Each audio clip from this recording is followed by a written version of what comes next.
Hello, welcome to Vinay Raghava cooking channel. ఇవాళ మీకు sabudana vada crispy ఎలా చేసుకోవాలో చూస్తున్నాను. ఒకసారి ఇలా ట్రై చేసి చూడండి. ఒక గ్లాస్ సాబుదానా తీసుకొని 2 to 3 times వాష్ చేసి మొత్తం వాటర్ లేకుండా తీసేసి ఒక 4 to 5 hours నాననివ్వాలి సాబుదానాని. అప్పుడు మనకు సాబుదానా మెత్తగా ఇలా పొడి పొడిగా తయారవుతుంది. ఈలోగా 2 ఆలు తీసుకొని కొంచెం సాల్ట్ వేసి 2 విజిల్స్ వచ్చేంత వరకు ఉడికించుకోవాలి. ఇలా పల్లీలని పౌడర్ చేసి దొరగా వేయించిన పల్లీ పొడిని పక్కన ఉంచుకోవాలి. ఈ సాబుదానాలోకి ఒక బౌల్లోకి తీసుకొని బాయిల్ చేసిన పొటాటోస్, పచ్చిమిరపకాయలు, తగినంత ఉప్పు, కరివేపాకు, కొంచెం జీరా వేసి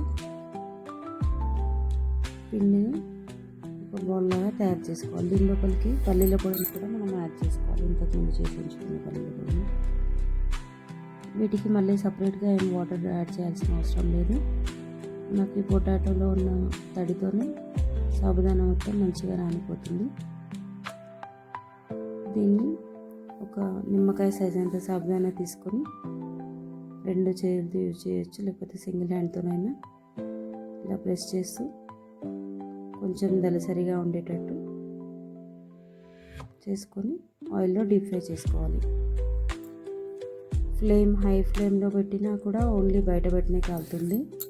లో ఫ్లేమ్లో పెడితే ఆయిల్ ఎక్కువగా పీల్చుకుంటుంది. కాబట్టి మీడియం ఫ్లేమ్లో పెట్టి ఇలా కొంచెం మందంగా చేసుకొని గోల్డెన్ బ్రౌన్ కలర్ వచ్చేంత వరకు డీప్ ఫ్రై చేసుకోవాలి.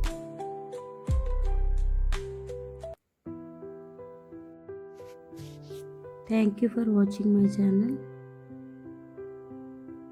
Please do subscribe and share with your friends and family.